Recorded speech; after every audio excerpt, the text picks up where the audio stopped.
All right.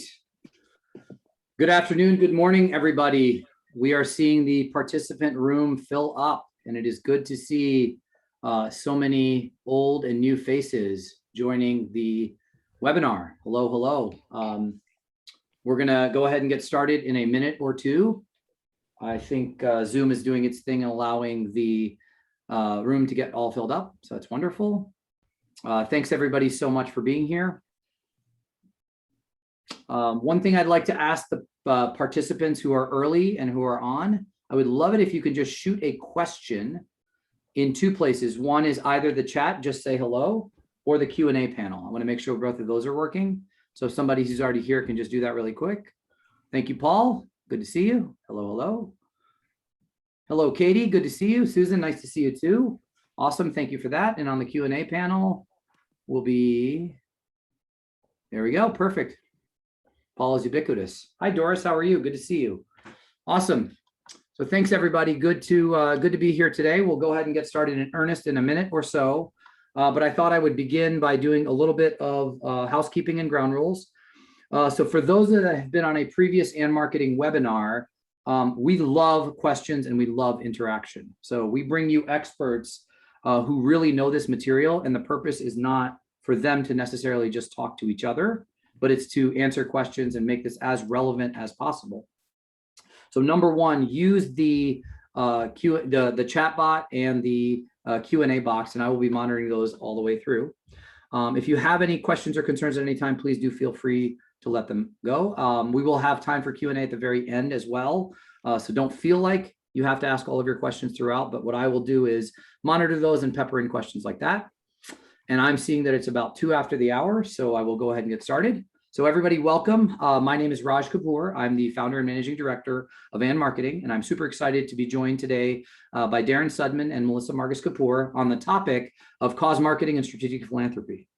So as we think about where we are in the world today, I was really excited to talk about this topic, and Darren and I have been friends for a few months now in talking about what's happening in the world and how his agency was created. So we dreamt up this idea to have a webinar to really share some of the intersection points between cause marketing and what we here at And Marketing do. So And Marketing, we're an outsourced marketing department, and we like to work with small, medium-sized businesses and mid-market businesses with an outsourced marketing solution.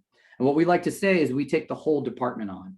And what Darren brings to the party is really interesting. It's a philosophy and a view on cause marketing and of how that can be part of an integrated strategy. And then Melissa Margus Kapoor is our philanthropy lead. So I thought having a panelist of such great experts in so many years of doing this would be an awesome event. So again, start filling out the Q&A as I start the introductions, and we'll go from there. So first up, I'm very happy to introduce Darren Sudman. Darren has over 25 years of experience at a wide range of companies, all the way from very large companies like America Online to midsize and to nonprofits. He's also the co-founder of Simon's Heart, a nonprofit that he and his spouse founded himself. So I thought, Darren, maybe you could do a quick introduction of yourself to get us started. Yeah, thanks a lot, Raj. I'm excited to be here and glad that my room matches your shirt. I've started practicing law and then moved into corporate America. And at America Online, as you mentioned, it was the first time that I got the glimpse at the kind of impact that corporations can have on helping societal issues.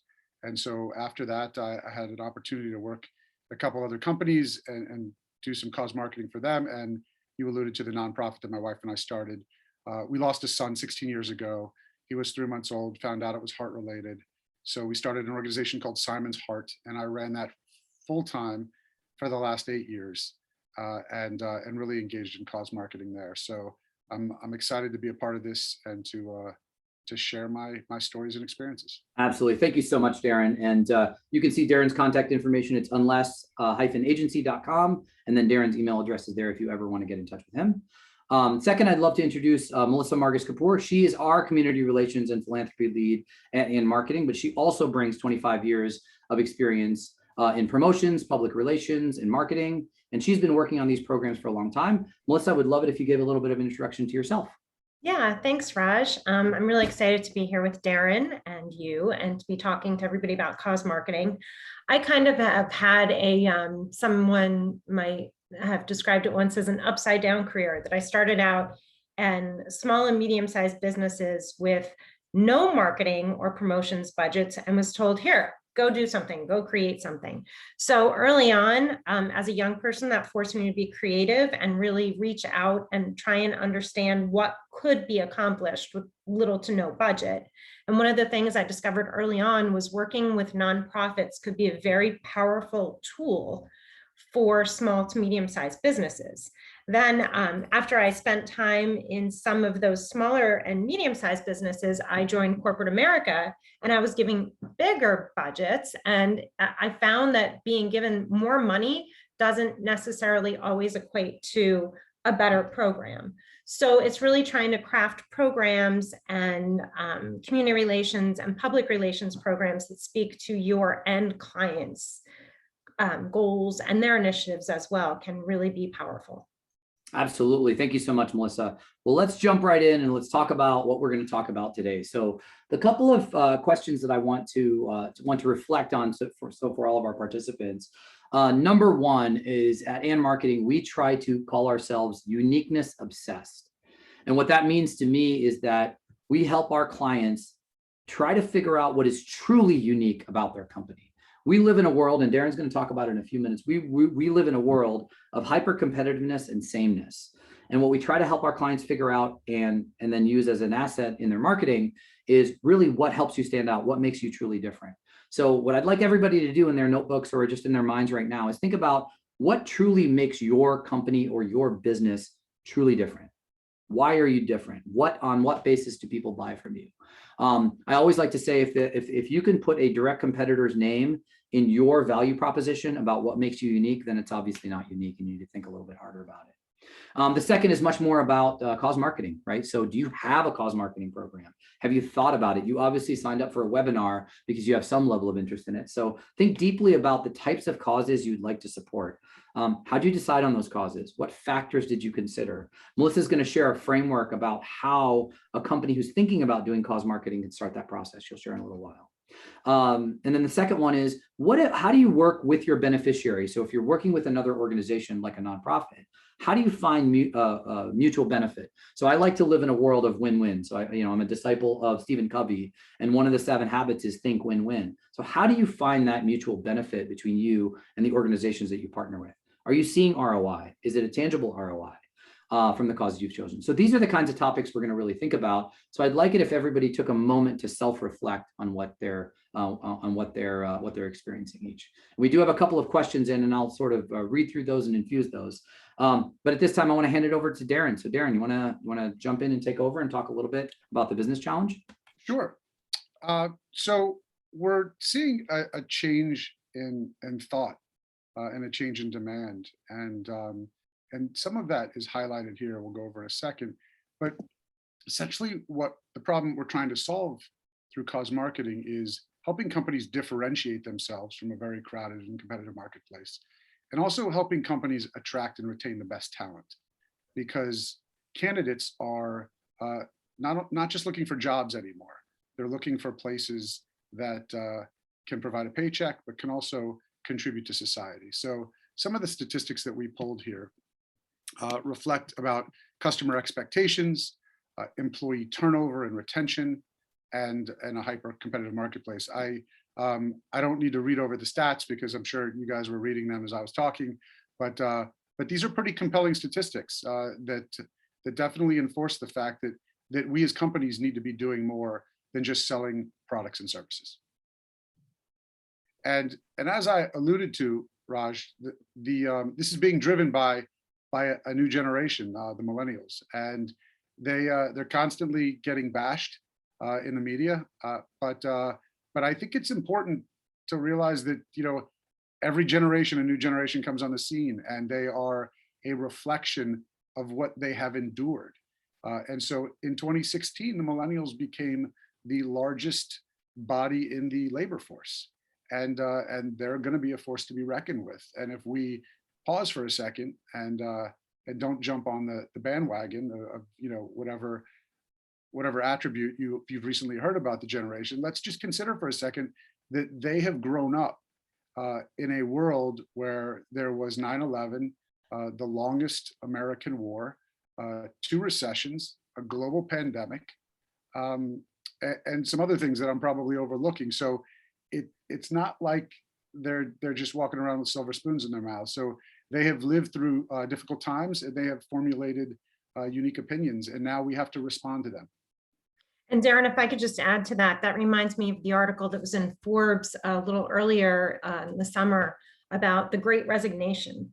All these folks who are looking at their lives now post, post the COVID phenomena and saying, I didn't really love what I was doing before, and who knows what tomorrow brings. And I really have to think about being more really intent in my career and working with organizations and firms that speak to my values. So as we see that shift, it's important to think of it from an employer perspective as well. Absolutely, Melissa. I'm so glad you brought that up, because anybody you talk to in business today is having so much trouble finding really good people, right? And this Great Resignation has resulted in people having to rethink what I call the employer brand, right? So it's as much a marketing problem as it is an HR, as it is an executive suite problem, is how are you positioning your company? And it's interesting that this circles back, Darren, to what you're talking about, is that cause marketing is something that millennials care deeply about. It is one of the key factors that they're using in choosing their employer. It's not necessarily just about getting paid enough money or all these things. It's all the other parts of being a really good employee. So I think it's certainly a great ad. Yep. So moving on, we're going to just take a quick look at marketing as it has existed for most of our lives, and we start off with a collage of how we are fed messages. Virtually anytime you open your eyes, or your ears, you are confronted with some kind of message. Experts suggest that we as people hear 4,000 to 10,000, hear or see 4,000 to 10,000 impressions every day, which is just overwhelming. And we're hearing them in the car, we're seeing them out the window, we're seeing them on our screens. And what we hear from marketers tends to be the same content. And those are things like, what is the best price of my product, or we have the widest selection, or our staff is the most experienced. We have the coolest celebrity and influencer touting our products. We have cool mascots and our commercials make you laugh, or we have the best customer service. And this is a very narrow place to be, and it's really hard to quantify. But most importantly, most of these things just result in transactions. And I don't think that's what obviously businesses want that to generate revenue in the short term, but that's not how businesses become sustainable in the long term. They need more than just a basis for transactions. And that's kind of where cause marketing comes into play, and why I like this next quote from Professor Zaltman so much. Yeah, just as I transition the slide, we got a great timely question for this. So the question is, please comment on how to avoid cause marketing, deflecting attention from buyers away from having excellent product or an excellent service. Love it if you can. So personally, I think that excellent products and excellent customer service speak for themselves, and you can be known for that. That can be definitely a legacy in the marketplace. But cause marketing is meant to just make you more dimensional. I often compare this to how you pick your friends. Maybe some people on this webinar only care about one thing. But when I go to look for my friends, I want them to be multidimensional. I want them to be interesting. And so I would want them to have competitive prices and wide selections and generous in the community and good to their family and all the attributes that we're going to be talking about today. Melissa, you have anything to add? Yeah, I do, Darren. I mean, I think of what we were just talking about, millennials, and it's so important that, of course, your products and your services, they cannot be compromised. Your cause marketing needs to complement that. But as these millennials are getting bigger wallets and voting with their wallets, they're really going to look to, okay, this is a great product, service, et cetera, that they're providing, but what else are they doing? So it can be that differentiating element in your strategy. Yeah, That's a great And, It's a great- Raj, another way to answer that question is, if you don't have good products and services, or your customer service is terrible, you're going to have a very short stint at cause marketing. People are going to discover that you just don't do what you're supposed to do, and they're going to go away. The slightly cynical response I might add to that is that companies think they only need to talk about the excellence in product or service. And in actuality, that ends up being table stakes. And this is where the differentiator that both of you guys talked about comes into play, I think. So yeah, really good. All right, let's move to the next. All right, so that previous slide, talked about a lot of claims. Some of them are hard to be quantified, but Professor Zaltman from Harvard, I think, shares a really important sentiment, which is humans are really driven by feelings. So if we want customers, consumers, prospects to remember us, to engage with us, we have to inspire them and figure out ways to interact with them other than just throwing statistics at them. And this, to me, is kind of encapsulates the whole essence of cause marketing. Yeah, it makes me think of my favorite TED Talk ever by Simon Sinek. It starts with why, and the why you do business is almost always more important than the what you do business. And he does a great job, and I'm not going to butcher it. I would encourage everybody to give it a look. But why you do business ends up being such a differentiator. So yeah, absolutely awesome.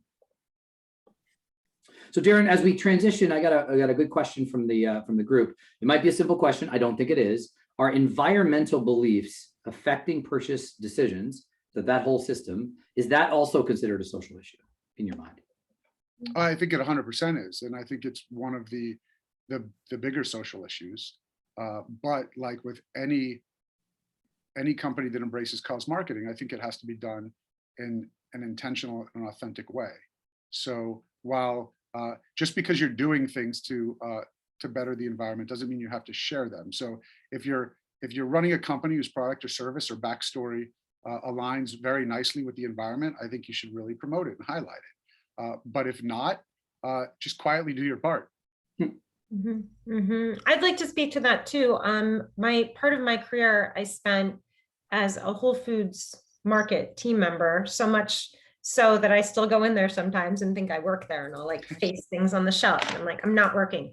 But back in the day when I started there 20 years ago, I guess it was almost 20 years ago, there was a wide category of shoppers that shopped there because of the organic foods. And learning about the organic food industry 20 years ago, it wasn't as health focused as it was environmental impact focused and the impact on farming. And how Whole Foods spoke to that was that they gave a portion of their sales and proceeds. They would have these things called 5% days where you'd come in and you'd shop, and 5% of the day's sales would go to an organization. And the Devon, Pennsylvania store would do one every year benefiting like Rodale Farms, who supports organic farming. So there's ways that you can kind of marry those two messages too. Yeah. Darren, here's another question. So I know one person I know who's asked this question is in a nonprofit, and I noticed on the attendee list there are a few nonprofits. So what tips would you give nonprofits the other way, right? So you run a nonprofit, and Melissa, I know you're a board member on a nonprofit. What tips would you give nonprofits to become better partners with for-profit companies? I think the biggest challenge that we nonprofits have is thinking long-term and not being so transactional. It's really hard for a nonprofit to pass up a signed jersey or $1,000 check. But I think that's an important thing to realize when you're approaching companies and thinking big, because the cause marketing, what they can, the worlds that they can introduce you to, and the assets of brain power and money that they can bring will far outweigh any little transaction, even if it's $10,000. So I encourage nonprofits to really think, looking at this slide, really think about your nonprofit's backstories, the mission, your customs, and your purpose, and looking for a corporation that you think shares that. And if I can, to give a illustration, at Simon's Heart, we partnered with the Philadelphia Flyers because our mission at Simon's Heart is to prevent sudden death. And hockey has an exciting period, the sudden death overtime period. Wow. So every time the Flyers went into sudden death overtime, we would actually donate an automated external defibrillator to a local youth facility. So what did that do? That allowed Simon's Heart to introduce its work to sports fans filled with moms and dads and student athletes, our target market. We could have just asked the Flyers for jerseys and checks, and those eventually came too, but we accomplished so much more by going deep and really trying to align with specific companies for specific reasons. I love that. That's awesome. What a great example. What a great example. Keep going, Darren, or? Yeah. Okay, so we just looked at the definition, and that was my definition. I don't think there is a standardized definition, but this is I think this is a pretty universal formula. So to run an effective cause marketing campaign, you need to have a company and a nonprofit with shared X, one of those things on the previous slide. The campaign should activate consumers and employees. So this isn't just about a check presentation. This is really about finding ways to integrate the two entities in a meaningful way, and to try and do it long term, so that it's not just a one-off. Because if this is really going to be a part of your corporate culture, it can't be transactional. And then finally, what does this equation result in? Increased profits, and better society. And the profits thing is really important. It's very easy for corporations to feel a little bit icky talking about, well, I'm going to get something in return for this alliance with a nonprofit. But remember, this isn't a donation. This is a partnership, a strategic one at that. Absolutely. So here comes another totally relevant question. So when funding is tight, right? We're in a funding crunch. So the question is, we're in a funding crunch. How can we create a program on a limited budget? And another question from somebody else, very much related, was we don't necessarily always bring money. We bring press and awareness. So maybe you guys can talk about, I think sometimes businesses think that they have to have money and it has to start with money. Maybe there's some comments you guys have about how you can be creative about it, not necessarily even use money. Yeah, I mean, I could speak to that. I lived a lot of my career trying to do that. And, I think it's to speak to Darren's point earlier, it's short-sighted if you're just going to look at donations and money. A cause marketing, a really great, long-lasting cause marketing program, it is about a relationship. So think about the things, meet with those nonprofits and those beneficiary organizations and ask them what their true needs are. A lot of times you're going to find that they need event space. They're going to need meeting space. Through your network or through resources you have, you could maybe provide them volunteers on a regular basis, maybe in-kind product that they desperately need. So think outside of the box of just writing a check. What a better segue for you, Darren, to talk about the failed formula. Yeah, so I find that sometimes the best way to understand things is to understand what you're not supposed to do. And so this touches on that. So, cause marketing works because it's authentic. And we could probably all think of recent examples over the last few years where you might have heard a company say something or seen them do something that maybe didn't come to you as authentic because they weren't pursuing their values. They were jumping on a bandwagon. And that's something you want to try to avoid. The second one is very similar, is paying lip service. I read a recent article about lots of companies that jumped on the bandwagon to say, we're going to do a lot for Black and Brown communities after what happened a couple years ago. And now journalists are going back to check to see if they lived up to those pledges, and they haven't yet. So again, you're going to get burned if you try to do things that aren't authentic and don't perpetuate your values. We talked a little bit about the benefit of doing things more than once, having a sustained effort. And then finally, being tone deaf. You can come up with a great campaign, the best intentions, but if you don't think of the audience, and it's not, the one person who lives with you, you're literally, anything you do is going to offend one person. So you have to make sure that when you're crafting something, you're thinking of all the different interest groups and how they might react, and what you can say to them if challenged as to why you took this approach. Yeah, so such a good segue, because the question that just came in, please describe some of the right ways and the wrong ways. Maybe go through an example. So Darren, I think in the preparation for this, we talked a little bit about it, but I'd love it if you talk through this example recently. I think you can see my screen with Kendall Jenner and Pepsi. Maybe talk about that a little bit.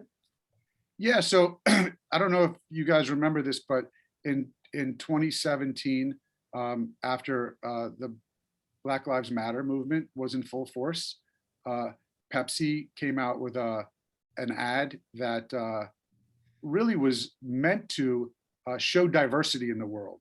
While this picture doesn't do it justice, there were Black and brown people all throughout this ad in all different roles: protesters, professionals, and but what happened is that the big takeaway on social media was that, you know, Kendall Jenner can just stop her modeling gig, run outside, hand the officer a Pepsi, and everybody is friends again.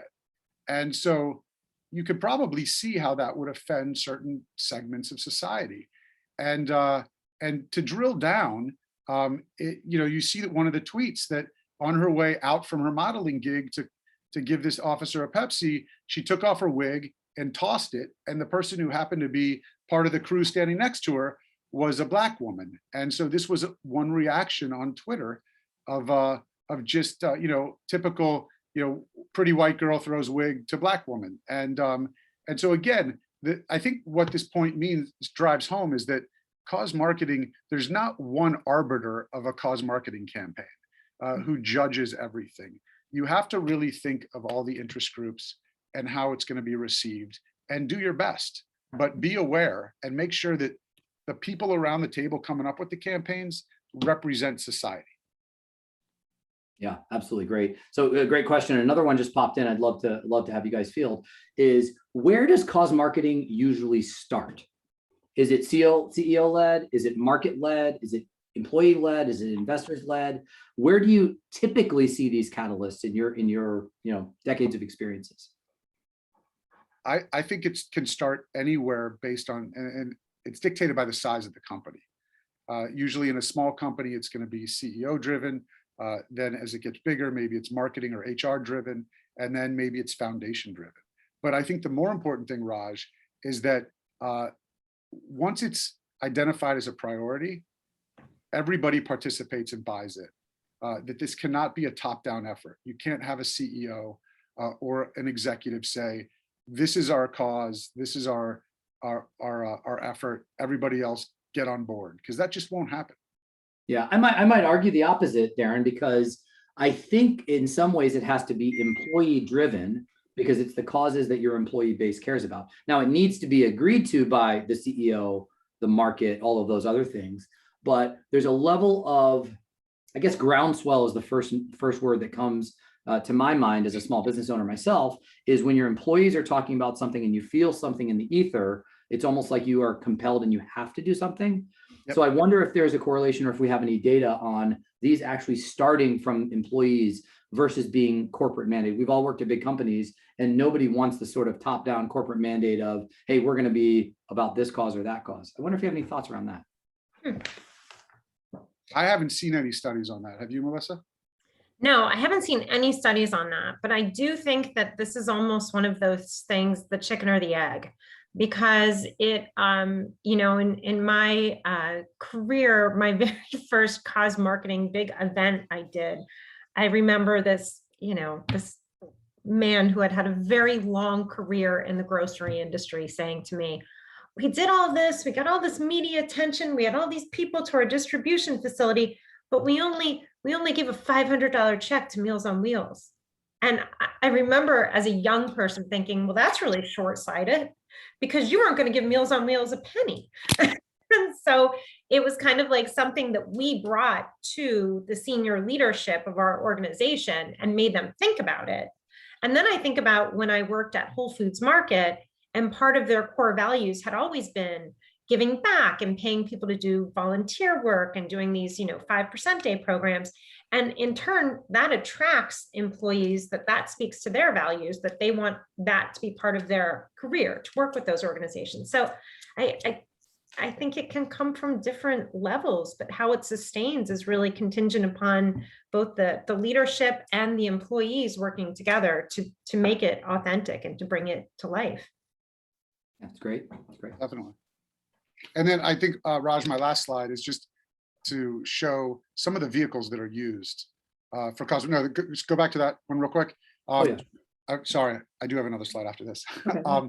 These are some of the vehicles that are used. And what I wanted to illustrate here is that this has nothing to do with impact, because each of these can have a tremendous impact or fall flat. What this has to do is recognizing that the vehicle you choose will have a varying degree of time commitment and money commitment. And so if you look at the bottom left-hand corner, it's easy to put out a statement about race relations or any other topic, but it's really hard to come up with a well thought out strategic integrated partnership, maybe with an organization that deals with race relations. So those are the things you have to consider when you're trying to decide how you want to implement cause marketing. And then, Raj, that next slide was just some more stats to support the benefits of cause marketing and really to highlight more expectations of consumers and employees today about the culture they expect in the workplace, the fact that companies can and should make money and improve society, and that executives overwhelmingly are starting to realize that collective purpose drives employee satisfaction. That's awesome, Darren. Thank you so much. I'll use this transition point as we transition to Melissa. Melissa's going to be talking a little bit about where you should start. So we got a couple of questions on that.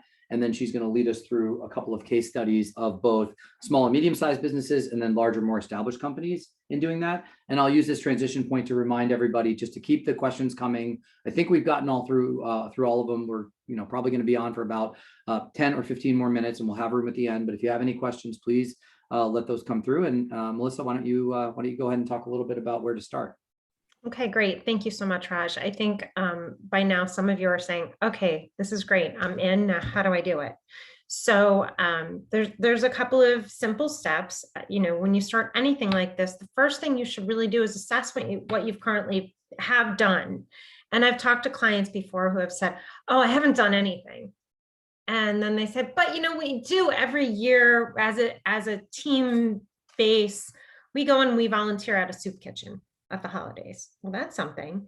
Or we do sponsor this golf tournament because it benefits kids with, pediatric cancer. And one of our founders, had a son who, was diagnosed with pediatric cancer. So you need to first assess what you've done and determine if that aligns with your values and what speaks to you. And if it does, then you meet internally with your team and say, okay, are we on board? Is this a course that we want to take?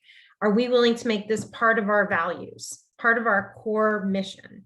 And then you find your beneficiaries. Maybe they're already people that you've worked with, or it's someone through your network, or maybe your employees network. Maybe you find out that one of your employees is a board member or works to raise money every year by running marathons for a specific cause. Find out who the beneficiary is, meet with the beneficiary, explain to them what you want to do, and then find out if there's opportunities to build a relationship and work together. And, as we said earlier, the short-sighted goal is making that one-off donation. It's not just about the money, it's about other things that you can provide.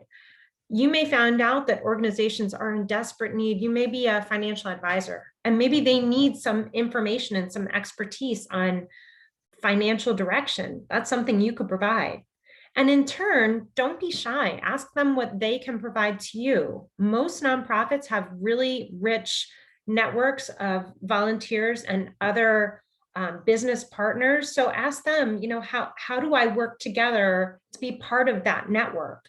Can I be included in your social media feed, in your website, in your newsletters? So think through that.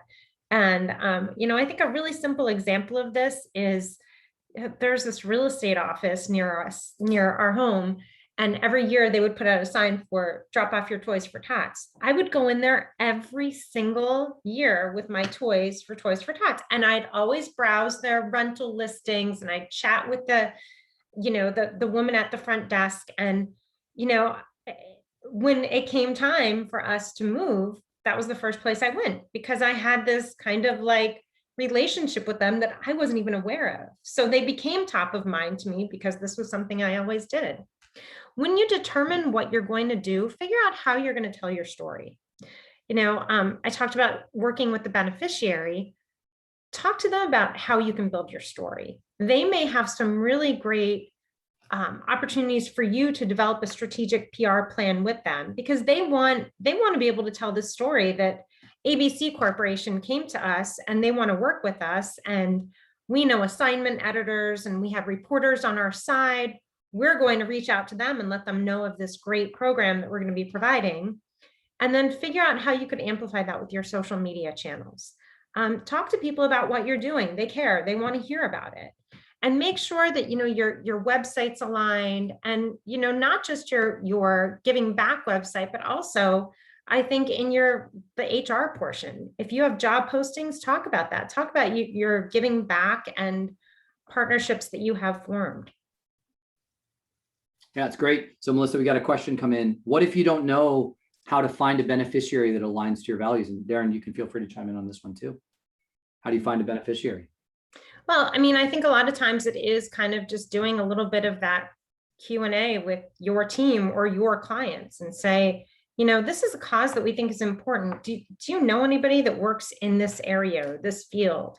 Don't hesitate to reach out to your network, either your internal network or your external network. And there's also some great resources out there through chambers of commerces and other networking programs. I think both Darren and Raj can speak to the power of the networking with, with your marketing firms, and finding out who these agencies are and who needs help and who's looking for partners.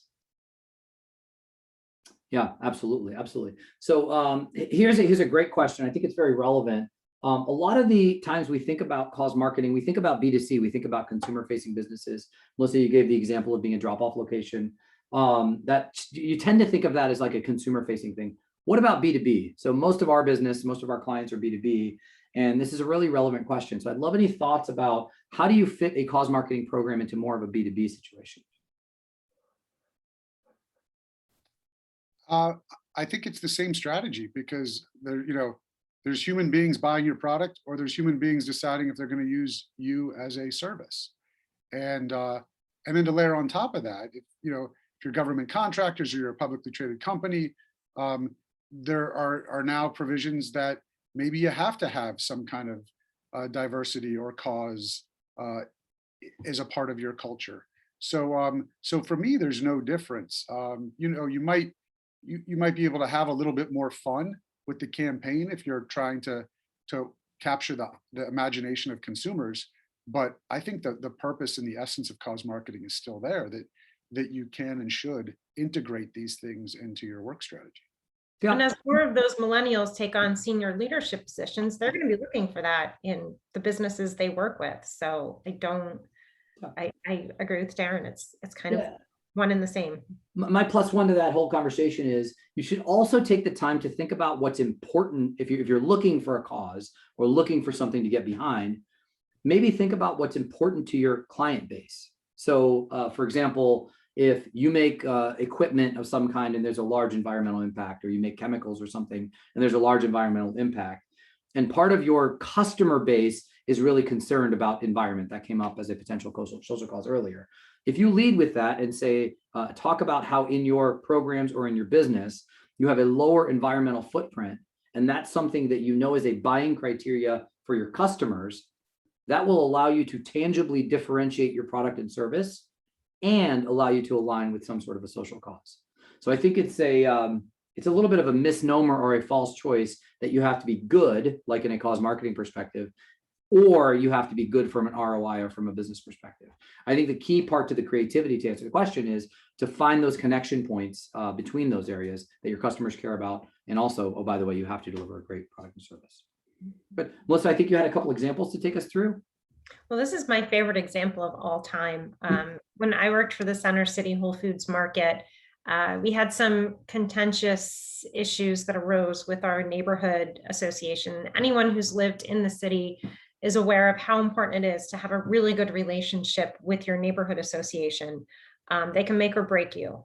And they were really concerned about, delivery trucks coming in and all the things, their beautiful Fairmount neighborhood, that would impact them. And in meeting with the neighborhood association, we started to notice a theme that it was a lot of young single people who were involved in this organization. And a couple of the comments were, well, we like coming here to not only get our groceries, but to look at all the beautiful single people who shop at your store. So this idea came up, what if we did a singles night where the beneficiary was the neighborhood association? We helped them with a greening project for one of their, city areas. And, singles paid a small fee at the door, and they got, the opportunity to be involved in cooking demonstrations and tarot card readings and chair massages. It really provided a venue for single people to come into the store and be silly and know that they were kind of cruising on other singles people's. Well, it ended up becoming so popular. We got so much publicity for it. We got publicity from all of the major network affiliates in the Philadelphia market.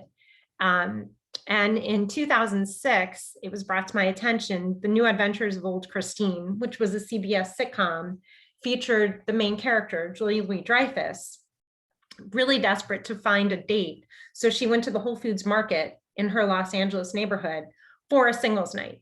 So it grew in popularity, and it started in 1998 in this Whole Foods market in Philadelphia and literally spread within 8 years across the country.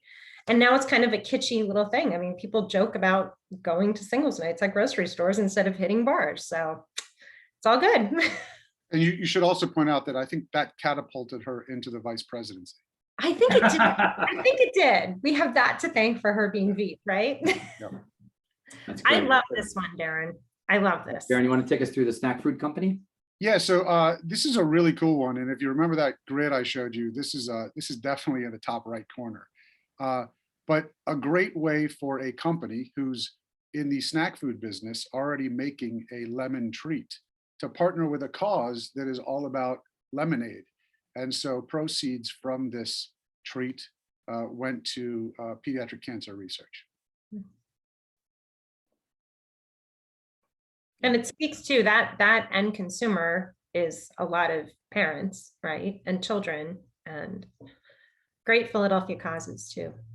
Sure. And so this one, again, going back to the whole concept of intention and authenticity, this is an example of an insurance company embracing a nutrition cause, health insurance, making sure that the community is well, and investing their people and money into a cause that's helping spread nutrition to make sure that the community is well. And so again, when you see these things, something should happen in your mind of, does that make sense to me? Is it simple to understand? And could I get my employees and my customers to get excited about it?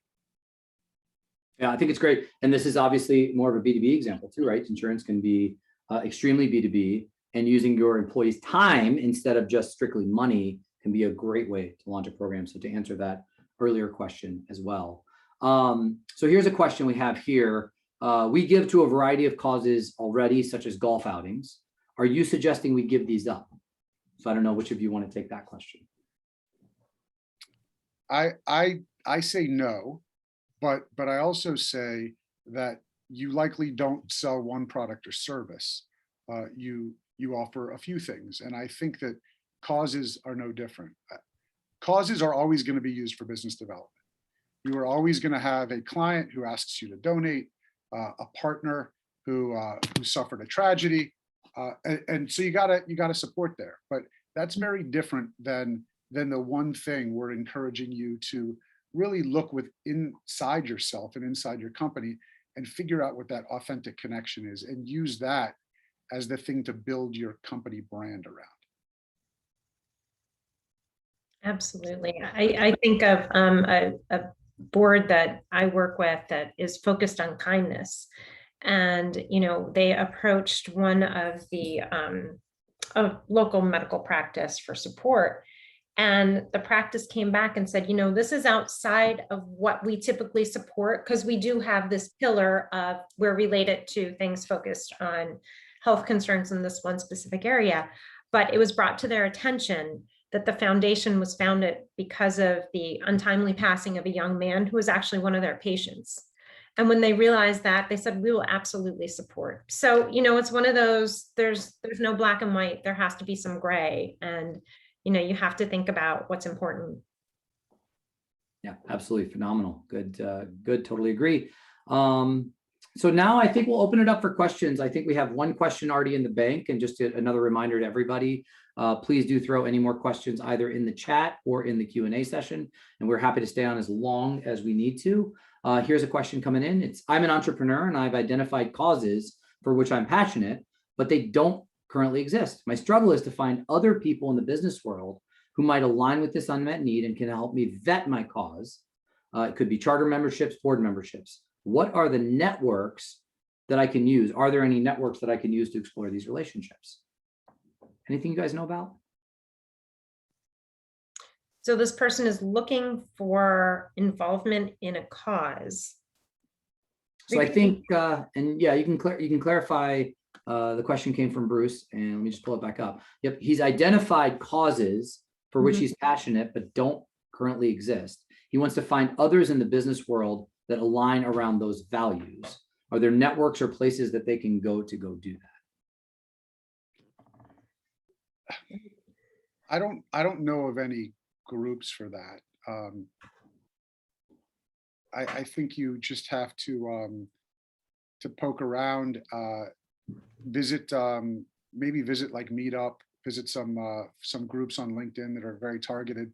But I'm kind of down on those things too, because most of those things get joined and then there's very little engagement and conversation in them. Yeah, so I'm sorry, I don't have a better answer for you. Yeah, Bruce, so the person asked the question, there are a lot of places where you can do volunteer matching. So I think volunteermatch.org, and there's a few other websites where nonprofits can find volunteers. And this isn't exactly what your question is, but what I would do is I would search for these sort of matching places where you can get nonprofits and businesses together around the cause or causes that are important to you. And there might be some element, as Darren is suggesting, of trial and error associated, but I'd encourage you to at least start the process, and you'll probably end up discovering some that you didn't anticipate in the first place. Leadership Philadelphia is one to check out. Okay, if anybody's local to Philadelphia, which Darren, Melissa, and I are, if that's a great one. So Leadership Philadelphia, we would look at that. You could look that one up. I think just by talking to people and telling them that this is important to you, and just constantly kind of working that into your networking and your profile, something may be revealed to you that way as well. Kind of a word of mouth grassroots approach. Yep, absolutely, absolutely. I'm looking here. So here's a good question that came out. So when we talk about social statements, there's obviously in today's day and age a lot of controversy around that, and especially last summer when this was at its height. My team doesn't want to make an outright social statement. Can we still do something that shows support without an outright official statement on a particular social issue? So I'm going to steal that question, and then you guys are invited to ask, but because we get this question asked quite a bit. And what I would urge people to think about is go to your customer base. Of course, we live in a world where you don't want to upset anybody or be politically polarizing, but we almost live in a world. I think the stat that we saw was 60 to 65% of consumers will actually choose or choose not to do business with companies that don't make social statements. So that is a large decision criteria. And so staying on the fence too long ends up being a negative. Now, of course, you don't want to be on the other end and be way too polarizing, but if you don't want to make an outright social statement, either stay completely out of it or make a clear statement based on your core values, as Melissa and Darren were talking about earlier. Anything to add to that, Darren and Melissa? Yeah, this is a rabbit hole. You know, I'm a believer that there are some in our society that try to make human statements into political statements by classifying them. So if you want to look at the pandemic, you know, there's no reason that asking people to vaccinate themselves should be political, but it is. You know, this is just personal. I never shy away from letting people know who I am and what I believe. I think that silence is almost as bad or worse than actively pursuing bad means. And so, you know, whatever the issue is, The other thing you can do is actions speak louder than words. So if you don't want to get out and make a press statement, just start doing things behind the scenes and putting kind of your money and time where your mouth is, and let your actions speak louder than words. But I would not be afraid of the few talking heads who seem like they're the majority because they get the airwaves and the Twitter streams from preventing you from speaking out for things that are important to you. Authenticity matters, as you said earlier, Darren. And I think when you put the effort in on the front end of deciding what you're going to value and how you're going to align, you're going to mitigate some of that. That's also really good to, if you have the opportunity to work with a public relations firm or have someone in your group who has a public relations background, talk about having a statement about why you do what you do, because you should always be able to say that kind of like at the ready, at the quick. Awesome. Thank you so much, Melissa. And Darren, thank you so much. So we're getting, I think we're done with the questions, and I thank everybody who put in a question. Darren, thank you so much. Melissa, thank you so much for bringing your expertise to us.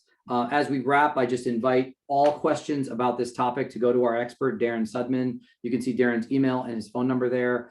His firm, Unless, which is borrowed from the great Dr. Seuss book, which is certainly something I've read to my kids many times. I'd encourage you guys to reach out to Darren directly. And of course, we are happy to bring you these types of webinars and other source of thought leadership. So in marketing, we're an outsourced marketing department for small, growing, and mid-market companies. We'd love to have a conversation. So I encourage you to reach out to us with any other questions that you have. So thank you, everybody. Hopefully everybody has a great rest of your summer and a great afternoon. And I thank everybody for their time. Have a great day. Thank you.